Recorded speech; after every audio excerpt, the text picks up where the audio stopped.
The chair of the U.S. Council of Economic Advisors, who joins me from the White House. Chair, it is good to see you, Jared. Nice to have you on the programme. As always, good to talk to you.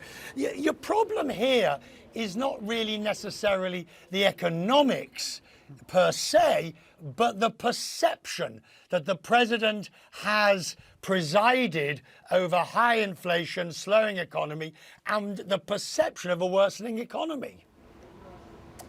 Well, it's nice to be with you too, Richard, and let's at least start with the economics, because I think that is the foundation for, of course, what the president was talking about today. As you've mentioned, Bidenomics, building the economy from the bottom up and the middle out, stark contrast to trickle down or top down economics, where you give rich people tax cuts and hope against decades of evidence to the contrary that's somehow going to uplift the middle class. It doesn't work that way.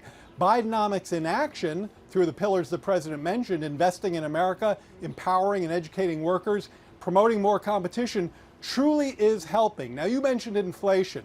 Inflation is down by more than half. It peaked at over 9% about a year ago, and it's fallen 11 months in a row. That's certainly a strong trend in the right direction, but we have to do more to build on that success, to get prices down lower, to get inflation down lower. And by the way, one area where we can help there is pillar 3 of Bidenomics, more competition, promoting more competition, lower costs for consumers. Of course, you will remind me, as properly you will, that the Fed is responsible for monetary policy. But it is a legitimate question to ask somebody in your position. Do you believe they need to push down to 2%, if, as we'll hear from a moment from Jay Powell speaking in Europe, bearing in mind that that could slow the economy and, by definition, tip it into recession?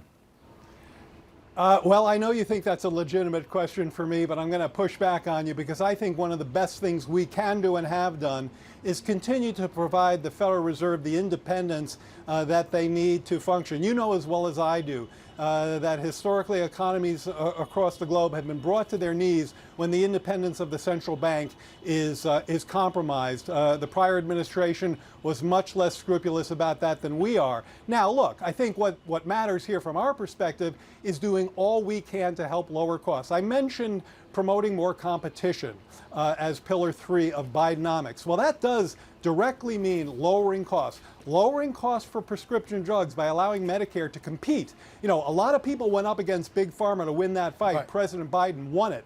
Lowering the cost of insulin, lowering the cost of clean energy, getting rid of junk fees and overdraft fees. You know, these are the kinds of things that we can help do to complement the work of the Fed.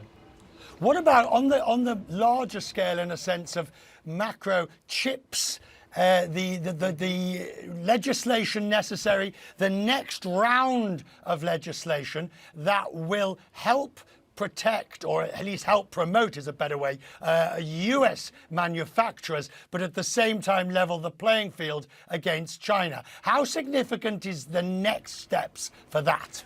I think it's highly significant, and it's a step that is ongoing. We are busy implementing the CHIPS and Science Act. Now, you know, over President Biden's watch, almost 800,000 manufacturing jobs. But when it comes to chips, the goal there is to stand up a domestic semiconductor industry to add resilience to our supply chain that was clearly and very impactfully missing during the pandemic. Now, not only is the public investment pillar 1 of Bidenomics, I told you about investing in America, it's crowding in private investment. This is another way in which trickle-down had it backwards.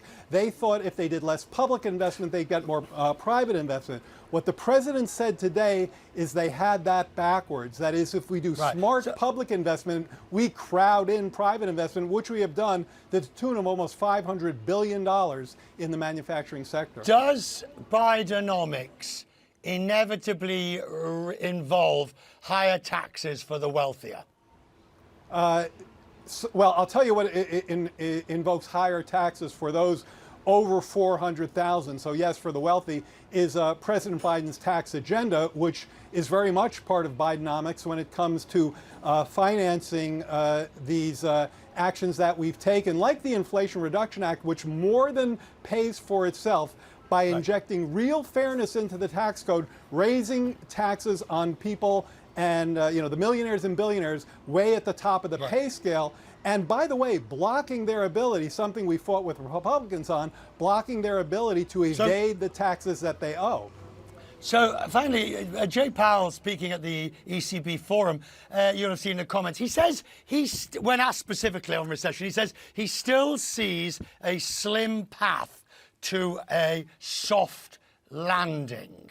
I'm guessing that's the sort of phraseology that you can live with. Sure. I mean, I think one of the things that I've been focused on, and I recently did a Twitter thread that you and your viewers might enjoy at EconJared46, where I undertook this very question from the perspective of not looking around the corner, which of course Chair Powell has to do, but talking about where we are right now. I mean, I hear so many people talking about personal vibes or looking at whatever animal entrails they're looking at to declare recession. In fact, a recession means something technical. It's a set of variables that the National Bureau of Economic Research designates. And if you look at those variables, where they are in real time, they are all pretty clearly flashing non-recessionary. So we have an economy that certainly doesn't look anything like it's in recession, but more importantly, when you have a strong consumer, a strong labor market, when you have Bidenomics building the economy from the bottom up and the middle out, our investment agenda, empowering workers, promoting competition, I like where that momentum can take us. Sir, it's good to see you. I'm grateful for your time. Thank you.